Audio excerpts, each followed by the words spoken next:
Hello friend, स्वागत है आपका हमारे यूट्यूब चैनल निमी जी नेट एजुकेशन में। मैं शशि सोनी आप सभी लोगों का स्वागत करती हूँ। उम्मीद करती हूँ आप लोगों की तैयारी बहुत अच्छी चल रही होगी और आप लोग अपने पुरानी ईयर्स के प्रैक्टिस सेट लगा रहे होंगे। ठीक है, आप लोग हमारे चैनल को शेयर कीजिए एंड लाइक कीजिए और अपने फ्रेंड्स में, सभी फ्रेंड्स में शेयर कीजिए, जिससे हम आने वाले समय में आपकी लाइव वीडियो ले सकें। ठीक है, लाइव क्लासेस ले सकें, क्योंकि हम आपको बता चुके हैं कि 1000 सब्सक्राइबर चाहिए होते हैं लाइव क्लास लेने के लिए, और अभी मेरे 1000 सब्सक्राइबर नहीं है, क्योंकि मैंने अभी इसी बार अपना नया यूट्यूब चैनल शुरू किया है। ठीक है, तो आप लोग ज़्यादा से ज़्यादा शेयर कीजिए और अपने फ्रेंड्स में एवं लाइक कीजिए। ठीक है, जिससे हम आने वाले टाइम में आपका लाइव वीडियो ले सकें। लेकिन एक मैं इंपॉर्टेंट बात बताना चाहती हूँ आप सभी लोगों को, कि मैंने टेस्ट सीरीज़ के बारे में बोला था आप लोगों को कि आप लोग कहीं से भी टेस्ट सीरीज़ ज्वाइन कर लीजिए, जिससे आपकी प्रैक्टिस अच्छी हो सके। लेकिन इसमें आप लोगों को एक विशेष तौर पर एक चीज़ का ध्यान देना है, क्योंकि मेरे पास बहुत सी कमेंट्स आ रहे हैं, बहुत सी शिकायतें आ रही हैं कि मैम हमने टेस्ट सीरीज ज्वाइन की है बट उसमें क्वेश्चंस बहुत रॉन्ग हैं। तो ये बहुत बड़ा पॉइंट होता है, बहुत बड़ा इशू होता है, क्योंकि हमें कंफ्यूज नहीं होना है, कहीं से भी कंफ्यूज नहीं होना है। इसीलिए मैं आपको सपोर्ट करती हूँ कि आप यूजीसी नेट के जो पुराने पेपर्स आप लोगों के पास पहले से अवेलेबल हो, ठीक है, या आप गूगल से निकाल लीजिए। ज़रूरी नहीं है आपको हमारे निमी नेट ऐप से ही पढ़ना है। ठीक है, केवल और केवल मैंने आपको सुविधा देने के लिए मैंने उस ऐप के बारे में बताया है, बाकी उस ऐप में जाने की आपकी कोई ज़रूरत नहीं है। यदि आपके पास कहीं से भी पुराने साल के 2012 से लेकर 2019 तक के पेपर्स अवेलेबल हो जाते हैं, तो आप वहाँ से ले लीजिए। ठीक है, कोई भी ऐप डाउनलोड कर लीजिए जहाँ से आपको पेपर मिल जाए, बट जो आंसर की होनी चाहिए उनकी ऑफिशियल होना चाहिए। ये आप बहुत बड़ी ध्यान रखिएगा, क्योंकि ये मेन पॉइंट होता है। यदि हमारे पास ऑफिशियल आंसर की नहीं है तो हमारे पास कन्फ्यूजन बहुत ज़्यादा हो जाती है, और इस टाइम पे हमको कन्फ्यूज बिल्कुल भी नहीं होना है। तो हमारे पास शिकायतें आई हैं कि मैम हमने टेस्ट सीरीज ज्वाइन की है और उसमें गलत रॉन्ग क्वेश्चंस बहुत हैं, क्योंकि हमको डायरेक्टली वे पे पता नहीं होता है कि इसका राइट आंसर क्या होगा। भाई उसमें जो बता देते हैं हम लोग मान लेते हैं, लेकिन यदि हम गलत आंसर के हिसाब से चलते रहेंगे तो हमारी नॉलेज गलत होती जाएगी। ठीक है, और हम पेपर में भी गलती ही करेंगे। तो इसलिए यदि टेस्ट सीरीज में ऐसा हो रहा है तो इस चीज़ का आप ध्यान दीजिए। जहाँ से भी आप टेस्ट सीरीज ज्वाइन करें, थोड़ा सा देख के सोच समझ कर करिएगा, या किसी से जानकारी लेके करिएगा। ठीक है, जहाँ की टेस्ट सीरीज आपकी सही हो, जहाँ पे क्वेश्चंस रॉन्ग ना हो। ठीक है, रॉन्ग ना हो, क्वेश्चंस रॉन्ग होना एक बहुत बड़ा इशू होता है, क्वेश्चंस रॉन्ग नहीं होने चाहिए। ठीक है फ्रेंड्स, तो जहाँ से भी आप टेस्ट सीरीज ज्वाइन करें वो जानकारी कर लें एक बार वहाँ पे अच्छे से, कि जो उनकी आंसर हैं वो गलत नहीं होने चाहिए, सही हो, क्योंकि यदि उनके आंसर्स गलत होंगे तो आपको कन्फ्यूजन बहुत ज़्यादा बढ़ जाएगी। ठीक है, तो आप टेस्ट सीरीज ज्वाइन करें तो एक बार उनके आंसर चेक कर लें, और यदि ऐसी समस्या आपको मिल रही है तो उससे बेटर है यदि आपको टेस्ट सीरीज आप ज्वाइन कर रहे हैं और वहाँ पर आपको क्वेश्चन के रॉन्ग आंसर मिल रहे हैं। ठीक है, तो आप लोग तो ज़्यादा समझ नहीं पाएंगे, लेकिन उनमें से कुछ क्वेश्चन ऐसे होते हैं जो हमको राइट पता होते हैं, लेकिन यदि उनके क्वेश्चंस रॉन्ग हैं तो आप पता कर सकते हैं कि इनके आंसर्स रॉन्ग ही हो। तो इससे बेटर है कि आप टेस्ट सीरीज ज्वाइन ना करें, और जो आपके पास 2012 से लेकर 2019 तक के पेपर हैं आप उन्हीं को लगाइए और उनकी ऑफिशियल आंसर की देखिए। ठीक है, तो वो ज़्यादा बेटर है आपके लिए, क्योंकि यदि जो आपकी टेस्ट सीरीज में रॉन्ग आंसर हो रहे हैं तो वो तो बेकार है फिर। ठीक है, उससे आप और कन्फ्यूजन में चले जाएंगे, आपकी प्रैक्टिस अच्छी नहीं होगी। ठीक है, तो हमारा यूनिट चल रहा है 4, हम लोग टीचर एजुकेशन पढ़ रहे हैं यूनिट 4 में हमारा क्या क्या हो चुका है। सेवाकालीन अध्यापक शिक्षा की संकल्पना ये हम पढ़ चुके हैं। आवश्यक उद्देश्य तथा विषय क्षेत्र, सेवाकालीन अध्यापक शिक्षा का संगठन और इसकी विधियों की रीतियाँ ये भी पढ़ चुके हैं। जिला, राज्य और राष्ट्रीय स्तर पर सेवाकालीन अध्यापक शिक्षा की एजेंसियाँ और स्थापना और संस्थान। ठीक है, एजेंसियाँ और संस्थान, SSA, RMSA, SCERT, NCERT, SCTE, NCTA एवं UGC। ठीक है, ये हमको इनमें से क्या क्या पढ़ चुके हैं। सेवाकालीन अध्यापक शिक्षा की एजेंसियां और संस्थान हम लोग पढ़ रहे हैं, इसमें हम लोग SSA पढ़ चुके हैं और RMSA पढ़ चुके हैं। आज हम लोगों को पढ़ना है SCERT एवं NCERT। ठीक है, तो हम लोगों ने कल इनका तुलनात्मक रूप से अध्ययन एक ही इस पर बोर्ड पर दोनों को पढ़ लिया था, क्योंकि ये समथिंग तुलनात्मक रूप से पता चल जाएंगे। तो आज हम लोग पढ़ लेंगे आपका SSA एवं RMSA पढ़ चुके हैं। ठीक है, तो आज हम लोग पढ़ लेंगे SCERT एवं NCERT। ठीक है, तो ये दोनों हम लोग तुलनात्मक रूप से पढ़ लेंगे। इसके बाद आपका बचेगा NCTA एवं UGC। ठीक है, इसके बाद है सेवाकालीन अध्यापक शिक्षा की योजना बनाने से संबंधित विचारणीय प्राथमिक बिंदु की जो अध्यापक शिक्षा यानी सेवाकालीन इन सर्विस टीचर एजुकेशन की जो योजना बनाने के लिए जो कौन कौन से मुख्य बिंदु होते हैं, उद्देश्य होते हैं, समयावधि किस उद्देश्य से ये योजना बनाई जाती है, ठीक है, सेवाकालीन अध्यापक शिक्षा के लिए कि सेवाकालीन इन सर्विस टीचर के लिए क्यों शिक्षा की आवश्यकता होती है, इनकी समयावधि कितनी होती है, इनका टाइम कितना होता है, एवं जो संसाधन कौन कौन से जुटाने होते हैं, जो बजट जो पैसा हमको आता है वो कहाँ से, कौन देता है वो पैसा, ठीक है। तो इसमें आज हम लोग पढ़ रहे हैं आपकी SCERT एवं NCERT, ठीक है। तो आज हम लोगों को पढ़ना है इसमें NCERT एवं SCERT, ठीक है।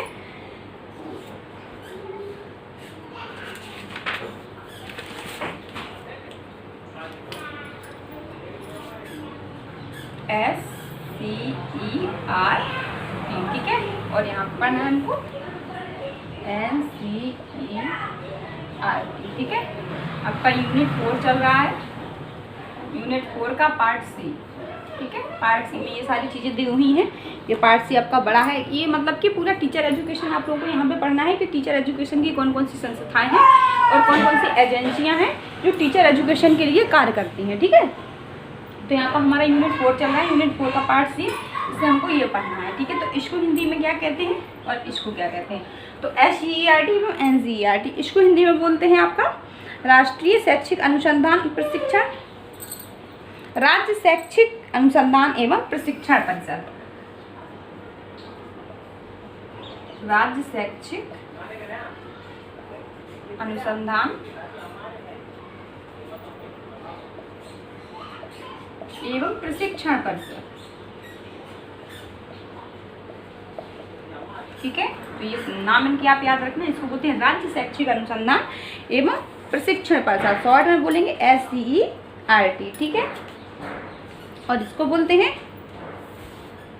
राष्ट्रीय, ये जो आपका काम करता है ये राष्ट्रीय नेशनल लेवल पे काम करता है और ये जो काम करता है आपका स्टेट लेवल पे काम करता है, ठीक है। राष्ट्रीय शैक्षिक अनुसंधान एवं प्रशिक्षण परिषद,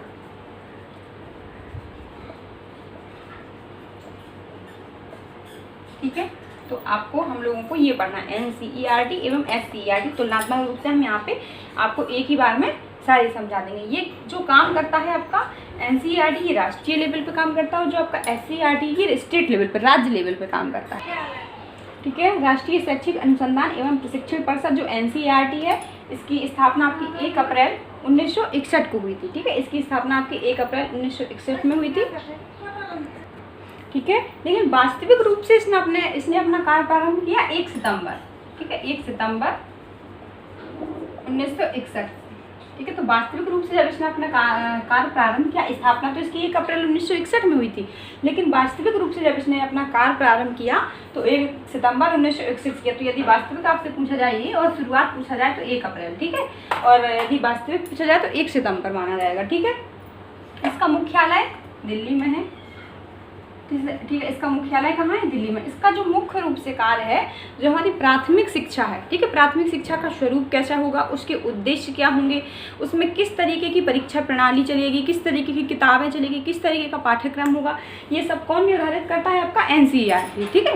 कि हमको किस तरीके से किताबें चलाना है, हमारी परीक्षा प्रणाली का स्वरूप कैसा होगा, जो हमारी प्राथमिक विद्यालय है, ठीक है, प्राथमिक विद्यालयों की शिक्षा, जो हमारी प्राथमिक शिक्षा है वो कैसी होगी, ठीक है। प्राथमिक विद्यालयों की शिक्षा कैसी होगी, शिक्षा का स्वरूप कैसा होगा, उसके उद्देश्य क्या होंगे, ये सब कौन निर्धारित करता है, NCERT, ठीक है।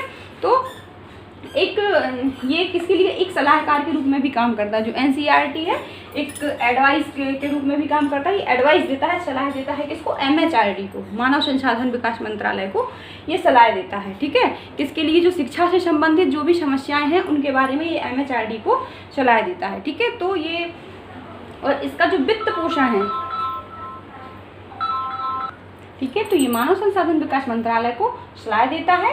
NCERT शिक्षा से रिलेटेड जो भी समस्याएं हैं, जो भी किस तरीके से क्या चलाना है, हमारी प्राथमिक शिक्षा का प्रणाली कैसी होगी, मूल्यांकन किस तरीके से करेंगे, पाठ्यक्रम हमको क्या निर्धारित करना है, तो ये सब कौन, NCERT करती है, नेशनल लेवल पर काम करती है ये, ठीक है, राष्ट्रीय शैक्षिक अनुसंधान परिषद। और जो इसका वित्त पोषण होता है ये कौन करता है, भारतीय सरकार, ठीक है, भारत की सरकार करती है। जो गवर्नमेंट होती है हमारा, जो NCERT का जो वित्त पोषण होता है, जो इसकी वित्त से संबंधित जो भी व्यवस्था होती है वो आपकी गवर्नमेंट करती है। ठीक है, तो इसमें हम यहाँ पे कुछ इसके मुख्य उद्देश्य लिखे देते हैं कि क्या क्या काम करती है ये। ठीक है, तो इसका मुख्यालय कहाँ पे है? दिल्ली में। ये चीज़ आपको याद रखना है। इसकी वास्तविक रूप से जो इसने काम प्रारंभ किया था 1 सितंबर 1961 में किया था और 1 अप्रैल 1961 को इसकी शुरुआत हुई थी। यही सारे काम, ठीक है, जो ये एनसीईआरटी करती है यही सारे काम ये भी करती है एससीईआरटी, लेकिन ये करती है राज्य लेवल पे। ठीक है, स्टेट लेवल पे करती है राज्य शैक्षिक अनुसंधान एवं प्रशिक्षण परिषद और राष्ट्रीय शैक्षिक अनुसंधान एवं प्रशिक्षण परिषद। तो ये जो काम करती है नेशनल लेवल पे काम करती है और ये जो काम करती है आपका स्टेट लेवल पे काम करती है। ठीक है, तो ये चीज़ आपको याद रखना, इसीलिए हम यहाँ पे आपको तुलनात्मक रूप से एक ही बोर्ड पे साथ में बताए दे रहे हैं। ठीक है, इसका मुख्य रूप से क्या काम है? स्कूली शिक्षा के विभिन्न स्तरों को स्वरूप निर्धारित करना। ठीक है, स्वरूप निर्धारित करना।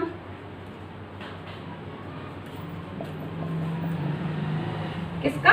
स्कूली शिक्षा का। ठीक है, स्कूली शिक्षा का या प्राथमिक शिक्षा का जो क्या स्वरूप, प्राथमिक शिक्षा का नहीं, सॉरी, स्कूली शिक्षा का, जो हमारी स्कूली शिक्षा है स्कूल में किस तरीके का क्या होगा, तो स्कूली शिक्षा का स्वरूप निर्धारित करना एवं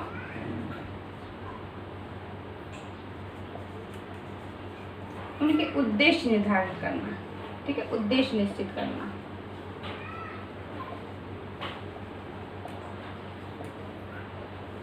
ठीक है, तो यहाँ पे पहला होगा आपका स्कूली शिक्षा के विभिन्न स्वरूप निर्धारित करना। ठीक है, स्कूली शिक्षा की यहाँ पे ये और लिखते हैं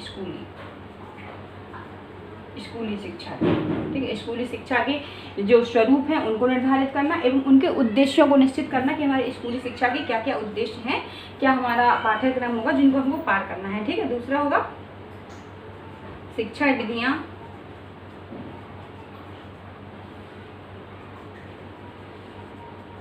शिक्षण विधियों का विकास करना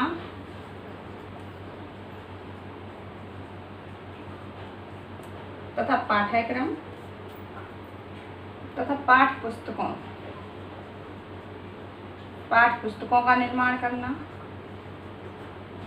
करना या निर्धारित करना। ये कौन कौन सी हमारी किताबें चलेंगी, जो आपकी एनसीईआरटी की बुक्स चलेंगी, बहुत अच्छी मानी जाती हैं, आप लोगों को जानकारी होगी। एनसीईआरटी की किताबें भी आती हैं, तो ये एनसीईआरटी किताबों का निर्माण करता है। ठीक है, कि हमारी स्कूली शिक्षा के स्वरूप का निर्धारण कैसा होगा, उसके उद्देश्य क्या होंगे, इनको भी यही निश्चित करता है। और शिक्षण विधियों का विकास करता है कि शिक्षण में कौन कौन सी विधियों का हमको यूज करना है। पाठ्य पुस्तकों का निर्माण करता है। ठीक है, और होगा स्कूली शिक्षा के लिए मूल्यांकन का कार्य करना।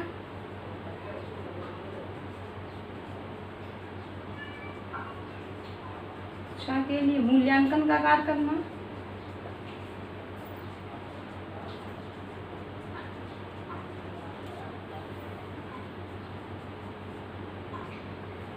ठीक है, एवं जो स्कूल में हमारी समस्याएं हैं, ठीक है, स्कूल से संबंधित जो भी हमारी समस्याएं हैं उनको समस्याओं को समझकर उनका समाधान करना। ठीक है, स्कूली शिक्षा का मूल्यांकन करना कि मूल्यांकन प्रणाली क्या होगी, किस तरीके से हमें अपनी शिक्षा में मूल्यांकन करना है। ठीक है, स्कूली समस्याओं का समाधान करना।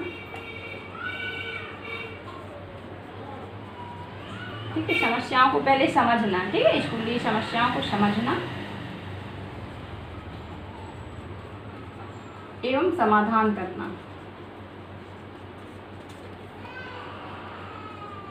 ठीक है, तो स्कूल्स में हमारी जो शिक्षा से संबंधित जो भी समस्याएं हैं उनको पहले समझना, इसके बाद उनका समाधान करना। ठीक है,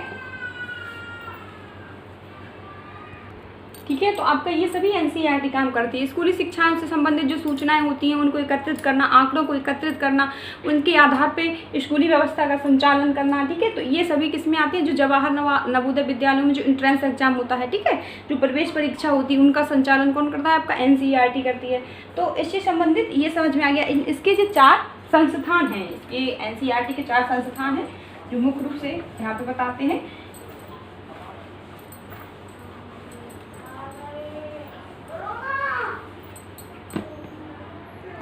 ठीक है, इसके द्वारा एनसीईआरटी के द्वारा इसके 4 संस्थान स्थापित किए गए। ठीक है, 4 संस्थान स्थापित किए गए जो मुख्य रूप से काम करते हैं, एक पहला तो है आपका नेशनल इंस्टीट्यूट ऑफ एजुकेशन, ठीक है, जो दिल्ली में है, जो अभी हमने आपको टीचर एजुकेशन से रिलेटेड जब पढ़ाया था तब हमने बताया भी था कि ये काम करता है आपका टीचर एजुकेशन के लिए। तो यहाँ पे मुख्य रूप से हमको पढ़ना है टीचर एजुकेशन से रिलेटेड, तो हम पहले ये पढ़ेंगे कि राष्ट्रीय संस्थान जो आपका है ये नेशनल इंस्टीट्यूट ऑफ एजुकेशन, राष्ट्रीय शिक्षा संस्थान, राष्ट्रीय शिक्षा संस्थान को शॉर्ट में बोल सकते हैं NIE, ठीक है, नेशनल इंस्टीट्यूट ऑफ एजुकेशन, ठीक है। इसका मुख्य रूप से जो काम होता है ये शिक्षकों को प्रशिक्षण कार्यक्रमों के लिए, प्रशिक्षण कार्यक्रमों, संगोष्ठियों एवं कार्यशालाओं का आयोजन करता है।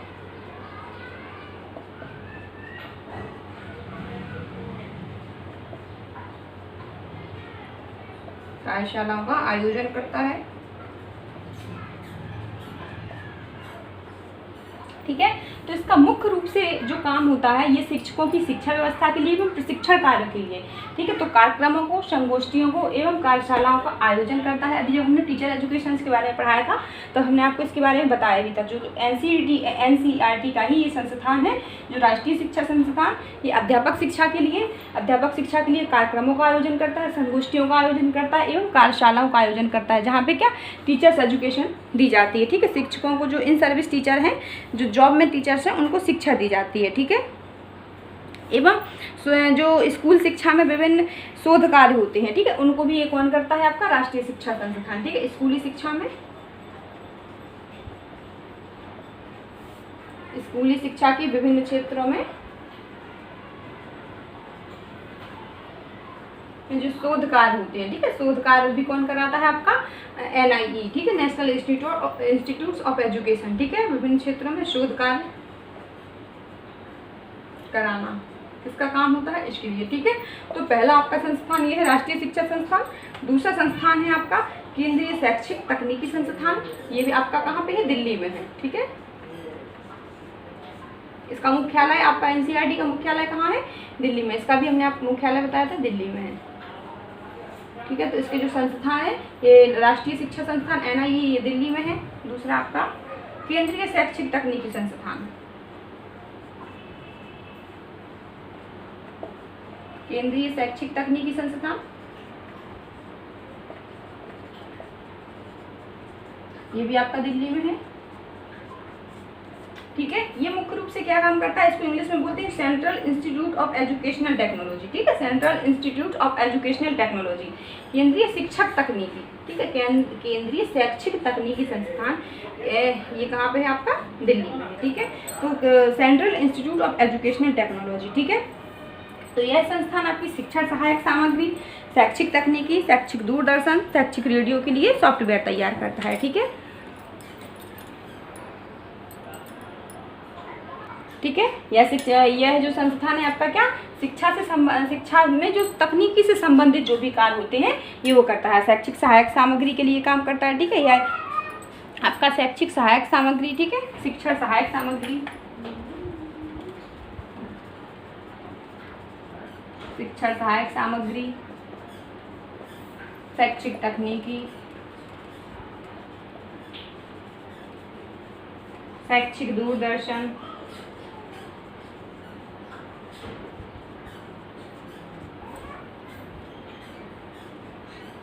ठीक है, शिक्षा सहायक सामग्री, शैक्षिक तकनीकी, शैक्षिक दूरदर्शन, शैक्षिक रेडियो के लिए,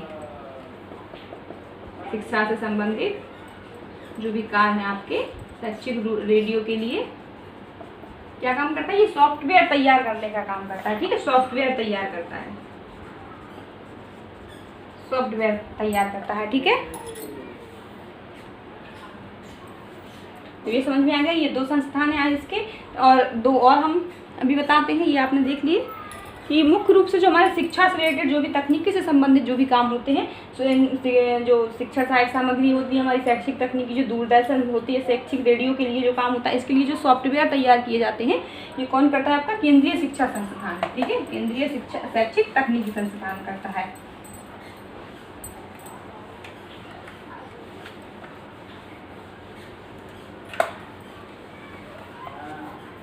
इसके बाद आपका आता है, अगला है आपका क्षेत्रीय शिक्षा संस्थान।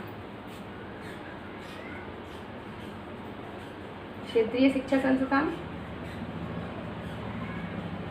इसको बोलते हैं रीजनल इंस्टीट्यूट ऑफ एजुकेशन, ठीक है, REI बोल देते हैं,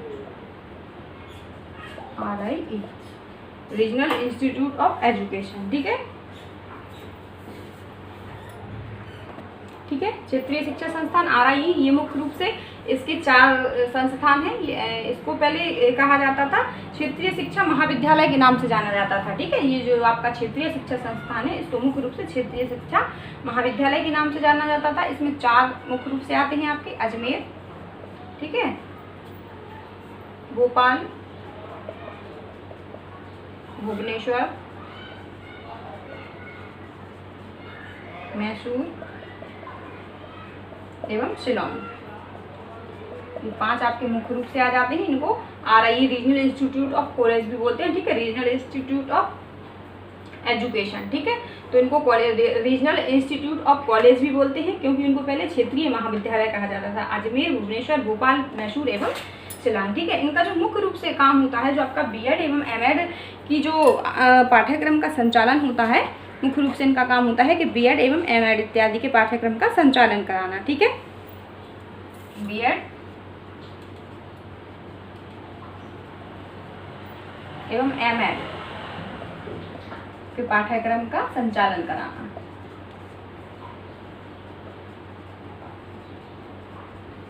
ठीक है, तो ये देखिए, ये चीज़ें आपकी याद करने वाली चीज़ें हैं क्योंकि इसमें मैं कुछ अलग से समझा नहीं सकती हूँ। जो चीज़ें जैसी हैं वैसी ही मुझे यहाँ पे लिखनी पड़ेंगी, ठीक है। लेकिन फिर भी मैं यहाँ पे ओवरव्यू यहाँ पे बता दे रही हूँ कि क्या क्या चीज़ें इसके अंतर्गत आपकी आएंगी, ठीक है। तो ये संस्थान आपके BEd एवं MAd के लिए पाठ्यक्रम का संचालन कराते हैं, ठीक है, एवं शिक्षा के लिए शोध कार्य भी करते हैं, ठीक है।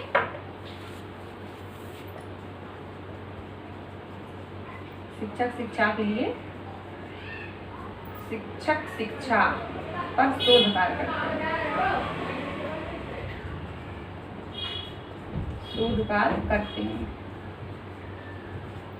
ठीक है। तो आपका ये तीसरा संस्थान है, ये राष्ट्रीय क्षेत्रीय शिक्षा संस्थान, ठीक है, आपका ये तीसरा है, regional institute of education.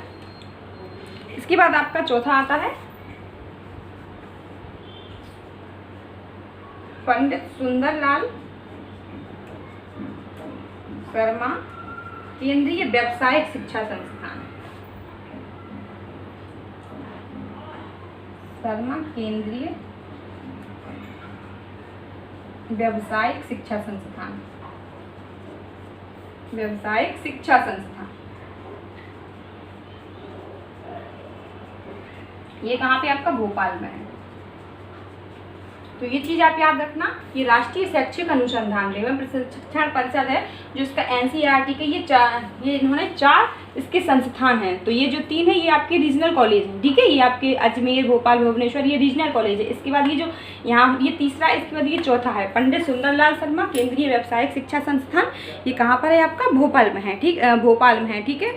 Pandit Sundarlal Sharma central vocational education institute, ठीक है, ठीक है। जो पंडित सुंदरलाल शर्मा केंद्रीय व्यावसायिक शिक्षा संस्थान जो भोपाल में है, इसका मुख्य रूप से जो कार्य है ये माध्यमिक स्तर पर, ठीक है, माध्यमिक स्तर पर व्यावसायिक शिक्षा के स्वरूप का निर्धारित करना एवं व्यावसायिक शिक्षा को पाठ्यक्रम में संचालन कराना, ठीक है। इनका जो मुख्य रूप से कार्य है कि व्यावसायिक शिक्षा का जो माध्यमिक स्तर पर हमको कैसा स्वरूप देना है, स्वरूप का निर्धारण करना, ठीक है, एवं व्यावसायिक पाठ्यक्रमों के संचालन कराना, ठीक है।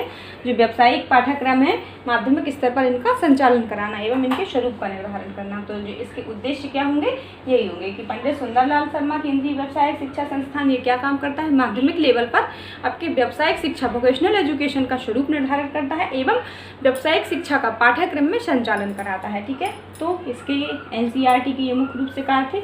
इसके बाद आपको पढ़ना है SCERT, ठीक है। SCERT क्या है तो इसको हटा देते हैं। ठीक है, SCERT राज्य शैक्षिक अनुसंधान एवं प्रशिक्षण परिषद। ठीक है, हम इसकी बात करते हैं। ये मुख्य रूप से वही काम करती है जो आपकी NCERT करती है। ठीक है, इसका इन्होंने कहा कि जो सर्वप्रथम इसका वो किया गया था, ये बनाया गया था, राष्ट्रीय शैक्षिक अनुसंधान परिषद की स्थापना की गई थी। ये प्राथमिक शिक्षा के गुणात्मक विकास में सुधार लाने के लिए, ठीक है, प्राथमिक शिक्षा में गुणात्मक सुधार लाने के लिए, गुणात्मक विकास करने के लिए इसकी स्थापना की गई थी। ठीक है, किसकी? SCERT की। तो ये राज्य लेवल पे, स्टेट लेवल पे काम करती है। ठीक है, इसको सबसे पहले जो आंध्र प्रदेश की सरकार थी उसने स्थापना की थी। ठीक है, आंध्र प्रदेश सरकार ने सबसे पहले इसकी SCERT की स्थापना की थी। किसने? आंध्र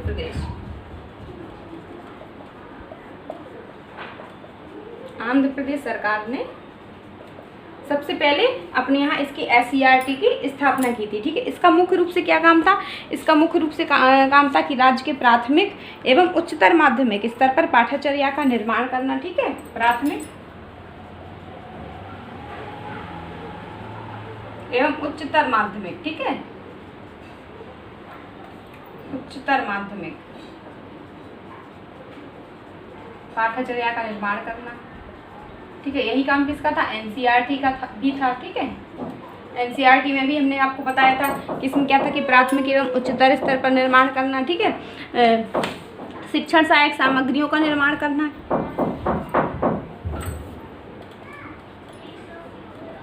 शिक्षण सहायक सामग्री का निर्माण करना एवं शिक्षण विधियों का विकास करना।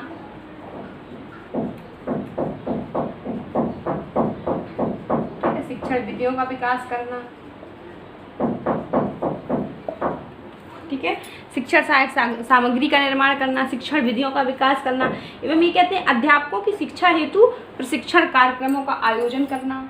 ठीक है, क्योंकि हमको टीचर एजुकेशन से रिलेटेड पढ़ना है, तो ये अध्यापकों की शिक्षा हेतु, अध्यापकों की शिक्षा के लिए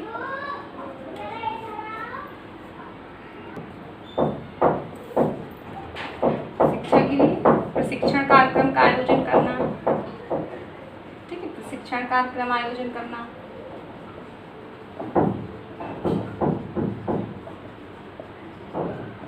ठीक है, आपकी जो NCERT है एवं NCT में संबंध स्थापित करना, इनका मुख्य रंग है जो आपकी NCERT है, ठीक है, एवं NCT है। ठीक है, national council of teacher education, national council of training and research education. ठीक है, NCERT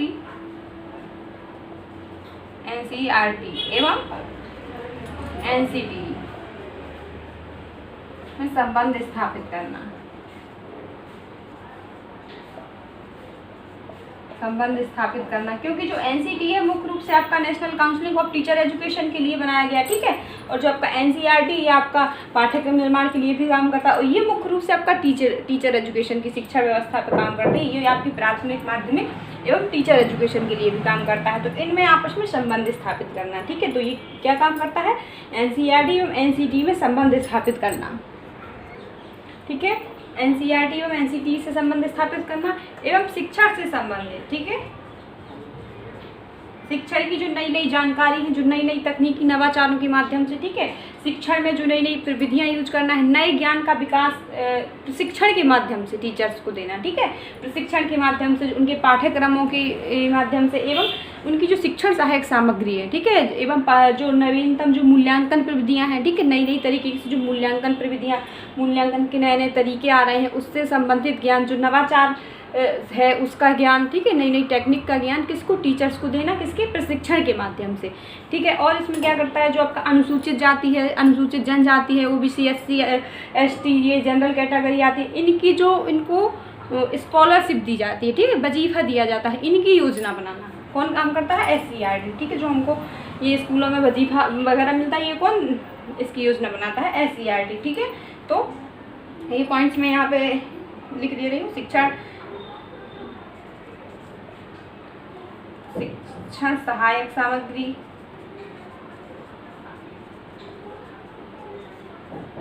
ठीक है, नवाचार आदि की जानकारी देना,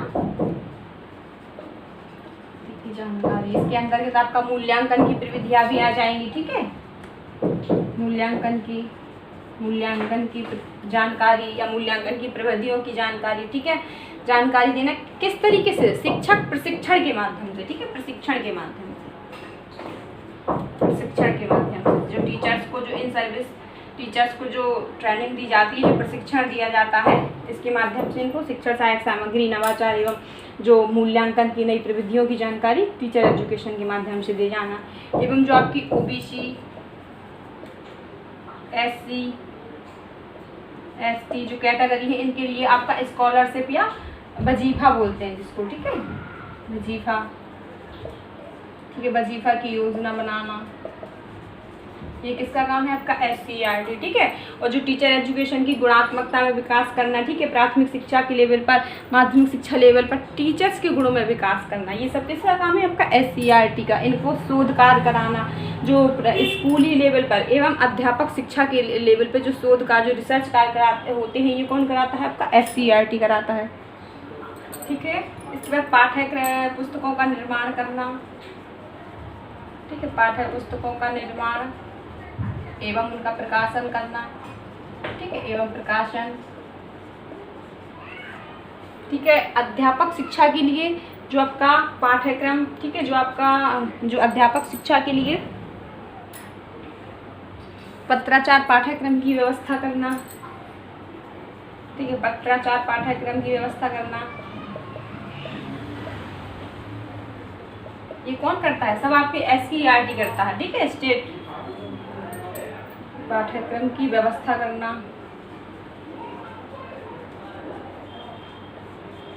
एवं जो आपके राज्य के जो योग्य स्टूडेंट्स होते हैं, ठीक है, जो प्रतिभाशाली स्टूडेंट्स होते हैं, जो आवासीय विद्यालय होते हैं, जो हॉस्टल होते हैं, उनमें जो आपकी जो प्रवेश परीक्षाएं कराई जाती हैं, इनका आयोजन कौन करता है, ये आपका SCERT ही करता है। जैसे सेंट्रल लेवल पे जो नवोदय विद्यालय होते हैं, उनकी जो प्रवेश परीक्षाएं होती हैं वो आपका NCERT करता है। लेकिन जो राज्य लेवल पे, ठीक है, जो यहाँ पे जो प्रतिभाशाली जो बालक होते हैं, ठीक है, जो योग्य स्टूडेंट्स होते हैं, एवं जो आवासीय विद्यालय होते हैं, उनमें जो चयन के लिए परीक्षाएं कराई जाती हैं, जो प्रवेश परीक्षाएं कराई जाती हैं, इनका आयोजन कौन करता है, आपका SCERT करता है, ठीक है।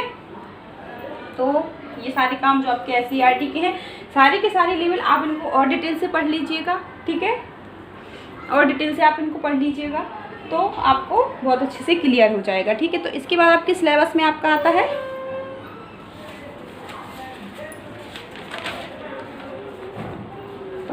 उसके बाद आपके सिलेबस में आता है आपका SCERT एवं NCERT हो गया। इसके बाद आता है NCTA एवं UGC, ठीक है। अब NCTE की बात करते हैं हम, NCTE national counselling of teacher education, ठीक है, इसको भी हम आज ही समझ लेते हैं।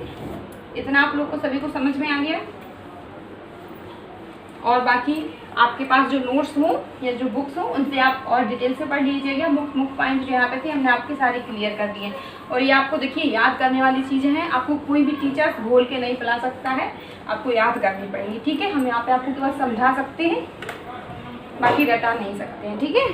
अब हम बात करते हैं आपके जो सिलेबस के अकॉर्डिंग बचा है NCTE एवं UGC,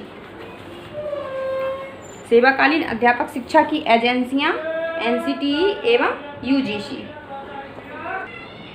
ठीक है। अब हम बात करते हैं NCTE, जिसको बोलते हैं इंग्लिश में national counselling of teacher education,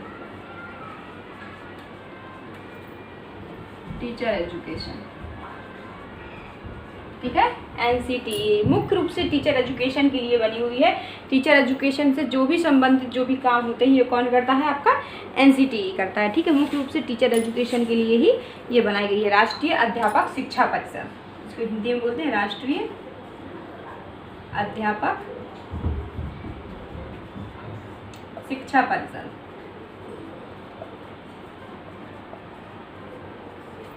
ठीक है। आपके सिलेबस में ये दिया हुआ है, ठीक है। इसकी जो आपकी स्थापना हुई थी 1973 को हुई थी, 1973 स्थापना हुई थी, 1973 को हुई थी, ठीक है, 1973।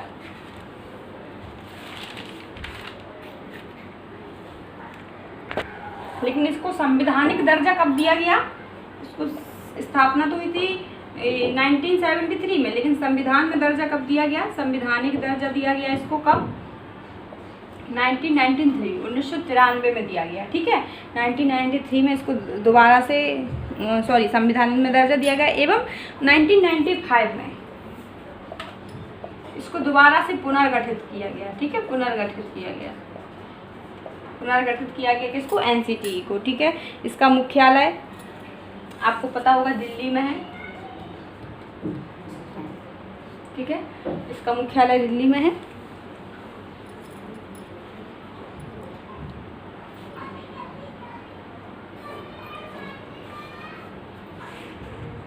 ठीक है, जो आपका एनसीटी है ये नेशनल लेवल पर काम करता है, national council of teacher education. तो इसका जो मुख्य कार्य है ये अध्यापकों की शिक्षा के लिए, ठीक है, ये मुख्य रूप से अध्यापकों की शिक्षा के लिए,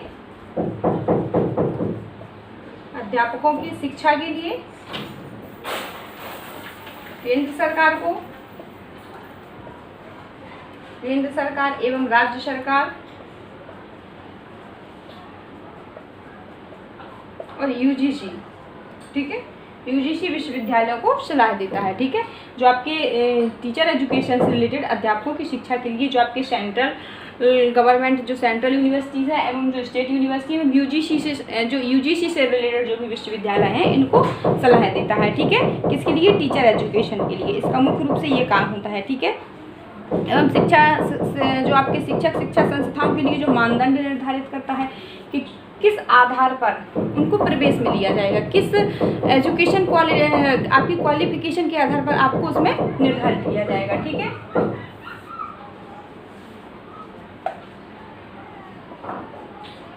अध्यापकों के लिए मानदंड निर्धारित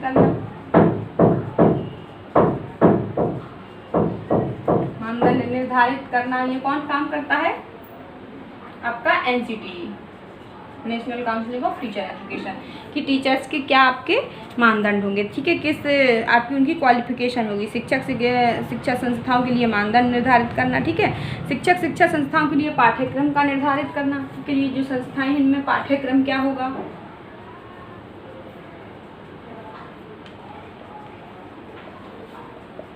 शिक्षा संस्थाओं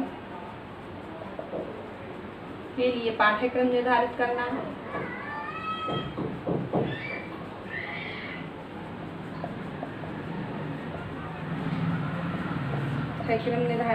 ठीक है।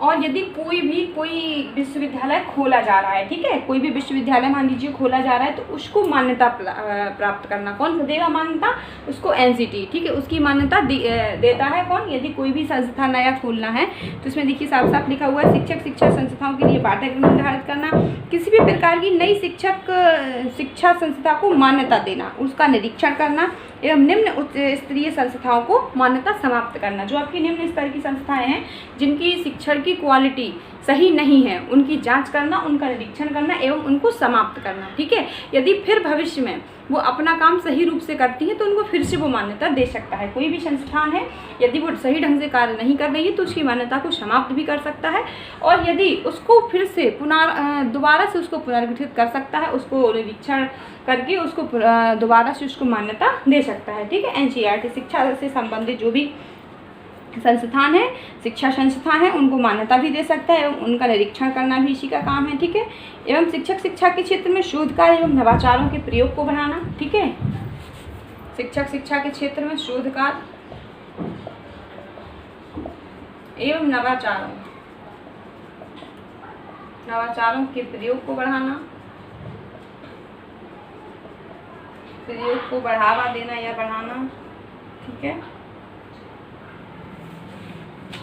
एवं शिक्षा के व्यवसायीकरण को रोकना। मुख्य रूप से ये बात करते हैं शिक्षा के व्यवसायीकरण को रोकना। ठीक है, टीचर एजुकेशन से रिलेटेड जो भी आपके एलिजिबिलिटी टेस्ट होते हैं, एंट्रेंस टेस्ट होते हैं टीचर एजुकेशन रिलेटेड, उनको कौन मान्यता देता है, ये आपका एनसीटी देता है कि उसमें कितनी आपकी क्वालिफिकेशन होनी चाहिए, कितनी आपकी एलिजिबिलिटी होना चाहिए, क्या योग्यता होना चाहिए। तो ये सब कौन डिसाइड करता है? आपका NCTE डिसाइड करता है, national counselling of teacher education, ठीक है। जो आपके टेट के टेस्ट होते हैं, BED के टेस्ट होते हैं, CTET के टेस्ट होते हैं, ये सारी चीज़ें कौन डिसाइड करता है? आपका national counselling of teacher education, ठीक है, NCTE ही डिसाइड करता है, ठीक है। टीचर एजुकेशन से संबंधित जो भी आपके एलिजिबिलिटी टेस्ट होते हैं उनमें क्या आपकी योग्यता होनी चाहिए, क्या आपकी क्वालिफिकेशन होना चाहिए, ये सारी की सारी चीज़ें कौन? आपका NCTE ही डिसाइड करता है, ठीक है। एवं इस टीचिंग आपका जो स्कूल टीचिंग से संबंधित जो भी सब्जेक्ट होते हैं उनमें जो फीस होती है, उनकी स्कॉलरशिप होते हैं, जो उनको काम, इन सभी का काम कौन करता है? NCTE की। जो आपके टीचिंग स्कूल्स होंगे उनमें कितनी फ़ीस रखी जाएगी, कितना आपको स्कॉलर दिया जाएगा, ये सारी चीज़ें आपका NCTE ही डिसाइड करता है, ठीक है। क्या आपका पाठ्यक्रम होगा, क्या आपकी टीचर एजुकेशन से संबंधित क्या आपकी बुक्स होंगी, ठीक है, इसमें लाइब्रेरी होगी कि नहीं होगी, ये सारी की सारी चीज़ें, क्या इसका स्ट्रक्चर होगा, टीचर एजुकेशन का क्या आपका स्ट्रक्चर होगा, तो ये सारी चीज़ें कौन? आपका NCTE ही डिसाइड करता है, ठीक है।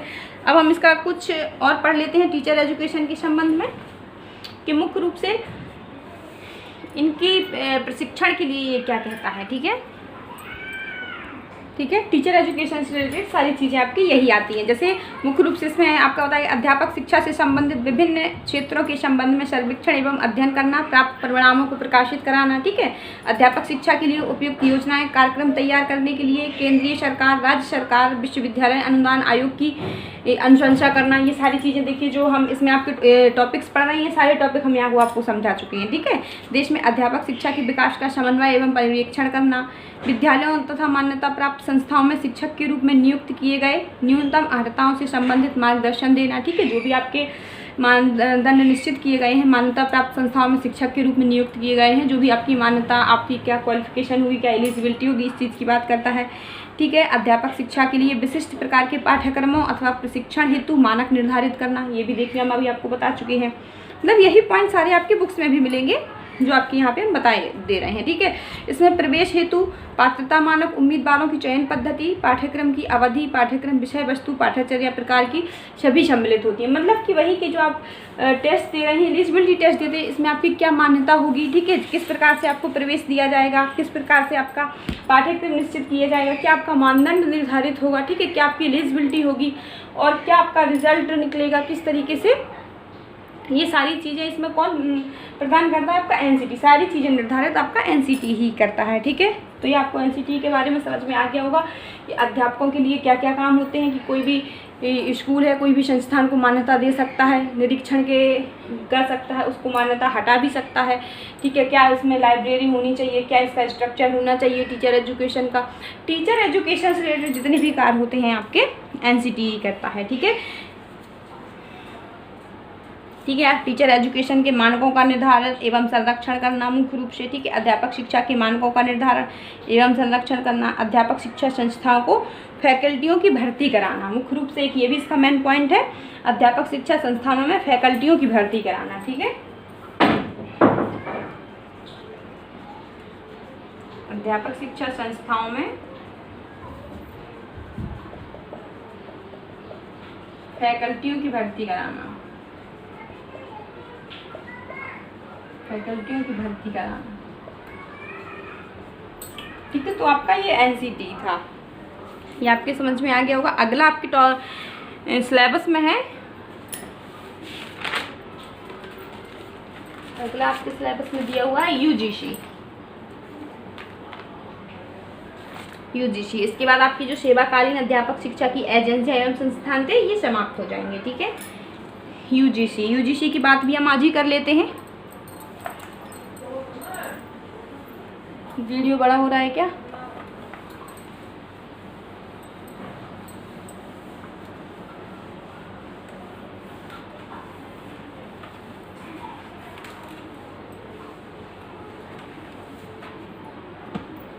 ठीक है, UGC इसको बोलते हैं university grant communication, university grant communication. विश्वविद्यालय अनुदान आयोग, विश्वविद्यालय अनुदान आयोग, ठीक है। यूनिवर्सिटी ग्रांट कम्युनिकेशन, इसका शॉर्ट फॉर्म है यूजीसी, जो हमारे सिलेबस में लिखा हुआ है। इसका इंग्लिश फॉर्म है यूनिवर्सिटी ग्रांट कम्युनिकेशन, एवं हिंदी में बोलते हैं विश्वविद्यालय अनुदान आयोग। ठीक है, यूजीसी ग्रांट कम्युनिकेशन, ठीक है, यूनिवर्सिटी ग्रांट कम्युनिकेशन। इसका मुख्य रूप से जो गठन किया गया था वो हमारी जो विश्वविद्यालय शिक्षा में सुधार लाने के लिए किया गया था। जो विश्वविद्यालय स्तर पर जो हमारी शिक्षा व्यवस्था है उसमें सुधार लाने के लिए, उसमें जो वित्त की व्यवस्था था, जो विश्वविद्यालय में अनुदान देने के लिए, ठीक है, उनको ग्रांट देने के लिए जो इसका विश्वविद्यालय अनुदान आयोग की व्यवस्था की गई थी। जो विभिन्न विश्वविद्यालय थे सभी को इस तरीके से सहायता देने के लिए, ठीक है, जिस सहायता देना उनको पैसा देना, जिससे उनकी शिक्षण व्यवस्था में विश्वविद्यालय स्तर पर शिक्षण की व्यवस्था सुधारी जा सके। ठीक है, तो इसका जो मुख्य यानी इसकी स्थापना मानी जाती है 28 दिसंबर 1953 को की गई थी। ठीक है, 28 दिसंबर 1953 को इसका गठन किया गया था। ठीक है, इसका गठन किया गया था किसका? विश्वविद्यालय अनुदान आयोग का। ठीक है, लेकिन इसको 1956 में, कब? 1956 में संसद के द्वारा, ठीक है, संसद के द्वारा स्वायत्त पोषी संस्था बना दिया गया। ठीक है, तो इसको 1956 में संसद के अधिनियम द्वारा पूर्णतः स्वायत्तशाही संस्था बना दिया। पूर्ण रूप से इसको जो संसद के द्वारा वो गठित किया गया था, पूर्ण रूप से जो इसको अधिकार मिला था, स्वायत्तशाही संस्था बनाई गई थी जो 1956। ये क्वेश्चन आपका यूजीसी नेट के पेपर में, फर्स्ट पेपर में एंड सेकंड पेपर में कई बार पूछा गया है आपकी एजुकेशन में कि यूनिवर्सिटी ग्रांट कम्युनिकेशन की स्थापना कब हुई? तो मुख्य रूप से 1956 में हुई। ठीक है, तो आपको याद रखना है क्योंकि स्थापना तो हुई थी 1953 में, लेकिन मुख्य रूप से फाइनली इसको जो कहा जाता है वो 1956 कहा जाता है। इसका मुख्य काम क्या था कि हमारे विश्वविद्यालय स्तर की शिक्षा व्यवस्था में सुधार लाने के लिए और विश्वविद्यालयों को अनुदान देने के लिए इसका गठन किया गया था। ठीक है, तो इसने इसके मुख्य रूप से इसने अपने कार्यों को विभाजित किया और इसने कई क्षेत्राधिकार बनाए, कार्यालय स्थापित किए। ठीक है, विश्वविद्यालय अनुदान आयोग ने अपने कई क्षेत्रीय कार्यालय स्थापित किए, जिसमें से 6 आ जाते हैं। पहला इसके अंदर आता है उत्तरी क्षेत्र। उत्तरी क्षेत्र ये मैं लिखे दे रही हूँ, फर्स्ट पेपर में हो सकता है इससे क्वेश्चन आपके आ सकते हैं, सेकेंड पेपर में तो इससे क्वेश्चन नहीं आएंगे। ठीक है, ठीक है, इसने यूनिवर्सिटी ग्रांट कम्युनिकेशन ने अपने कार्य के संभालने के लिए 6 क्षेत्रीय कार्यालय बनाए। ठीक है, पहला था उसमें उत्तरी क्षेत्र। उत्तरी क्षेत्र के अंतर्गत आपके आ जाएंगे कितने? गाजियाबाद, जम्मू एंड कश्मीर। ठीक है, ये लिखे दे रहे हैं, ये नाम आपसे पूछे जा सकते हैं। ठीक है, फर्स्ट पेपर में या सब्जेक्ट में गाजियाबाद, जम्मू एंड कश्मीर। ठीक है, और आ जाएगा आपका इसमें हिमाचल प्रदेश, पंजाब,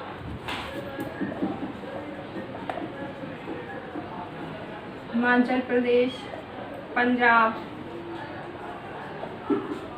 हरियाणा। ये आपके किसके अंतर्गत आ जाएंगे? उत्तरी क्षेत्र। ठीक है, उत्तरी क्षेत्र के अंतर्गत आ जाएंगे। ठीक है, उत्तराखंड,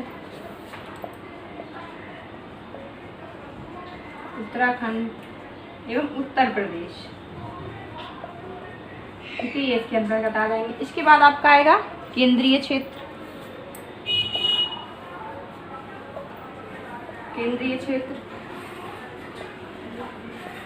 ठीक है, केंद्रीय क्षेत्र के अंतर्गत कौन कौन आ जाएगा? भोपाल, मध्य प्रदेश,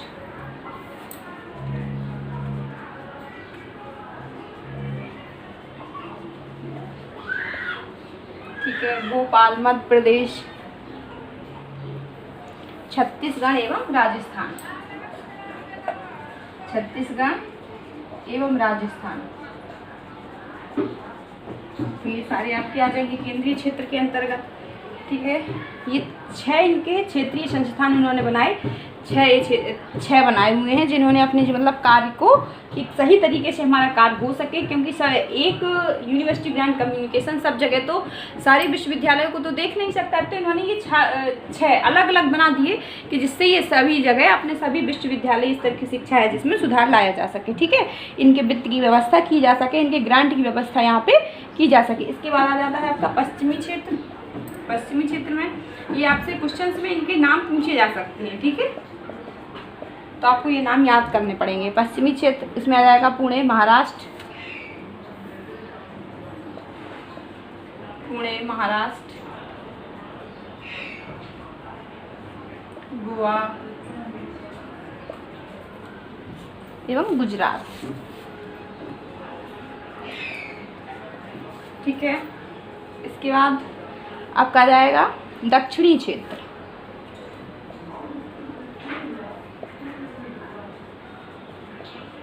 दक्षिणी क्षेत्र के अंतर्गत कौन कौन से आ जाएंगे आपके? हैदराबाद, केरल, तमिलनाडु, हैदराबाद, केरल, तमिलनाडु,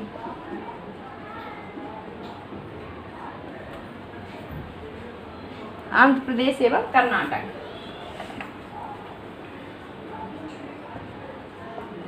आंध्र प्रदेश एवं कर्नाटक। ठीक है, तो इसके पूर्वी क्षेत्र के अंतर्गत, ठीक है, यहाँ पे हमने सारे लिख दिए हैं कि दक्षिणी क्षेत्र के अंतर्गत हमने बताया हैदराबाद, केरल, तमिलनाडु, आंध्र प्रदेश एवं कर्नाटक आते हैं। पूर्वी क्षेत्र के अंतर्गत कोलकाता, पश्चिम बंगाल, बिहार, झारखंड, उड़ीसा, ठीक है, एवं सिक्किम आ जाते हैं। एवं उत्तरी पूर्वी क्षेत्र के अंतर्गत गुवाहाटी, असम, मणिपुर, नागालैंड, त्रिपुरा, मेघालय, अरुणाचल प्रदेश एवं मिजोरम आ जाती है। ठीक है, तो विश्वविद्यालय अनुदान आयोग, ठीक है, विश्वविद्यालय अनुदान आयोग का गठन किस लिए किया गया था? कि विश्वविद्यालयों को, ठीक है, विभिन्न विश्वविद्यालयों को उनके मानक तय करने एवं उनको अनुदान देने, उनको सहायता देने के लिए, ठीक है, एवं उनकी मानक तय करने के लिए इनका गठन किया गया था। कि विश्वविद्यालयों को, जो विभिन्न विश्वविद्यालय हैं, उनको क्या करने के लिए? उनको सहायता देने के लिए, उनको अनुदान देने के लिए एवं उनमें समन्वय स्थापित करने के लिए, ठीक है, उनको अनुदान देने के लिए, उनमें समन्वय स्थापित करने के लिए तथा उनको मानक तय करने के लिए इनका गठन किया गया था। ठीक है, लेकिन जो आपकी जो केंद्र सरकार होती है, राज्य सरकार होती हैं और उच्च शिक्षा जो संस्थाएं होती हैं, इनको आपस में जोड़ने का काम कौन करता है? यूजीसी, ग्रांट कम्युनिकेशन करता है, विश्वविद्यालय अनुदान आयोग करता है। जो आपकी केंद्र सरकार की जो यूनिवर्सिटी हैं, जो आपकी राज्य सरकार की जो यूनिवर्सिटी हैं एवं आपकी उच्च शिक्षा संस्थाएं, ठीक है, उच्च शिक्षा संस्थाएं हैं, तो ये सब आपस में क्या जोड़ने का काम करती है? कौन? Grant communication. इन सभी को, जो आपकी राज्य सरकार है, जो आपकी केंद्र सरकार है, जो उच्च शिक्षा संस्थाएं हैं, इनको आपस में जोड़ने का काम कौन करता है? आपका यूजीसी करता है। ठीक है, और इसके क्या क्या कार्य है? टीचर एजुकेशन से लेके उनकी बात करते हैं कि शिक्षक शिक्षा के लिए ये क्या काम करता है, शिक्षकों के लिए इसका क्या रोल है। ठीक है, मुख्य रूप से जो हमारे विश्वविद्यालयों में शोध कार्य होते हैं उनमें सहायता प्रदान करता है। ठीक है, शोध कार्यों में सहायता प्रदान करता है। जो हमारे विश्वविद्यालयों में, संस्थानों में जो शोध कार्य होते हैं उनमें शोध कार्यों में सहायता प्रदान करता है। ठीक है, जो पाठ्यक्रम होता है विश्वविद्यालयों में, जो पाठ्यक्रम होता है इनको बदलने का काम करता है। इनमें जो भी सुधार करना होता है उनमें सुधार करने का काम करता है। जो परिवर्तन करना होता है, ठीक है, उसको पाठ्यक्रम में सुधार करता है, सुधार करना इसका काम होता है। ठीक है, यूजीसी का जो विश्वविद्यालयों में जो पाठ्यक्रम होता है उनमें जो परिवर्तन करना होता है, उनमें जो सुधार करना होता है, उसका काम कौन करता है? आपका यूजीसी करता है। ठीक है, एवं परीक्षा पद्धतियों में सुधार करना, परीक्षा प्रणाली, ठीक है, परीक्षा प्रणाली या परीक्षा पद्धतियों में सुधार करना।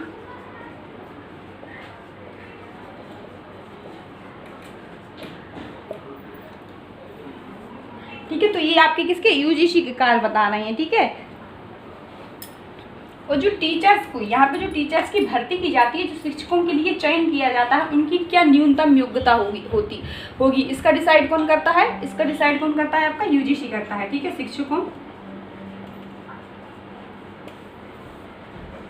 की भर्ती के लिए, ठीक है, ये योग्यता क्या होगी? ठीक है, योग्यता कौन डिसाइड करता है? आपका यूजीसी। ठीक है, योग्यता कौन डिसाइड करता है? आपका यूजीसी करता है। ठीक है, चौथा, पांचवा, ये जो यूजीसी ग्रांट कम्युनिकेशन होता है, जो आपके जो शैक्षिक होते हैं, जो, ठीक है, जो शिक्षकों को प्रशिक्षण प्राप्त करने के लिए जो आपकी संगोष्ठी होती है, कार्यशालाएं होती हैं, कार्यक्रम होते हैं, इनका जो आयोजन किया जाता है। ठीक है, सारे विश्व में जो विश्वविद्यालय होते हैं, जो आपके महाविद्यालय होते हैं, इनमें जो, ठीक है। जो विश्वविद्यालय होते हैं, जो आपके महाविद्यालय हैं देश के सभी, इनको जो शिक्षकों के लिए, ठीक है, शिक्षकों के विकास के लिए जो संगोष्ठी होती है, कार्यक्रम होते हैं, आपके जो संगोष्ठियाँ होती हैं, कार्यशाला होती है, कार्यक्रम, इनका आयोजन होता है, इनके लिए जो आर्थिक सहायता होती है, ये कौन प्रदान करता है? आपका यूजीसी करता है। तो इसमें लिखे, क्या लिख देंगे हम? जो शिक्षकों के विकास के लिए, ठीक है, शिक्षकों के विकास के लिए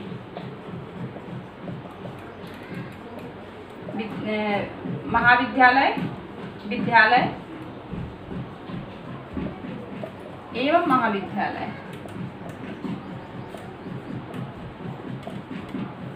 महाविद्यालयों को आर्थिक सहायता देता है, ठीक है। महाविद्यालयों को जो संगोष्ठी होती है, कार्यशाला होता है,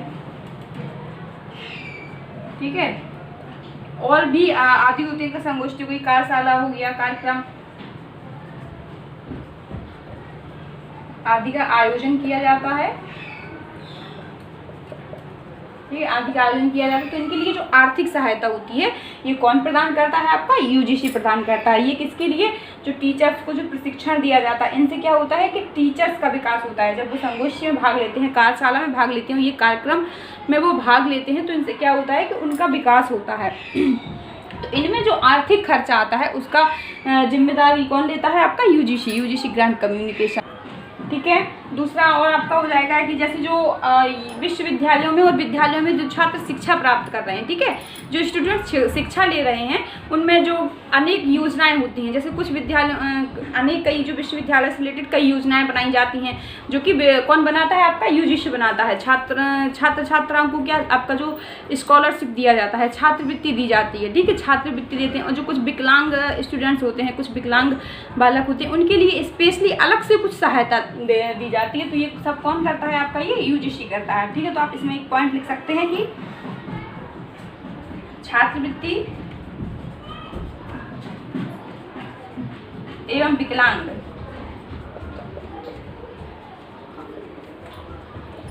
छात्रों को सहायता देना, ठीक है। तो जो विश्वविद्यालय एवं विद्यालय के जो छात्र होते हैं, जो एजुकेशन ले रहे होते हैं, वहाँ पे उनको छात्रवृत्तियाँ देने का काम, एवं जो विकलांग छात्र हैं उनके लिए अलग से कुछ सहायता देना, ठीक है। ये अलग से कुछ कल्याणकारी योजनाएं बनाई जाती हैं हमारे विश्वविद्यालय एवं विद्यालय में। तो इस सब की जो आर्थिक जो जिम्मेदारी होती है, इनको जो ग्रांट देना होता है, ये कौन देता है? आपका यूनिवर्सिटी ग्रांट कम्युनिकेशन, विश्वविद्यालय अनुदान आयोग, ठीक है। ठीक है, ये जो ग्रांट कम्युनिकेशन है, तो ये राष्ट्रीय लेवल पर तो अनुदान देता ही है, जो अंतर्राष्ट्रीय स्तर पर जो हमारे संगोष्ठियाँ या जो कार्यक्रम आयोजित किए जाते हैं, इनसे रिलेटेड जो भी खर्चा आता है, तो इसका वित्त पोषण कौन करता है? हमारा यूजीसी ग्रांट कम्युनिकेशन ही करता है। राष्ट्रीय लेवल पर हो या अंतर्राष्ट्रीय लेवल पर हो, विश्वविद्यालय से रिलेटेड जो भी हमारा अनुदान होता है, जो भी पैसा होता है, ये हमारा ग्रांट कम्युनिकेशन देता है, ठीक है फ्रेंड्स।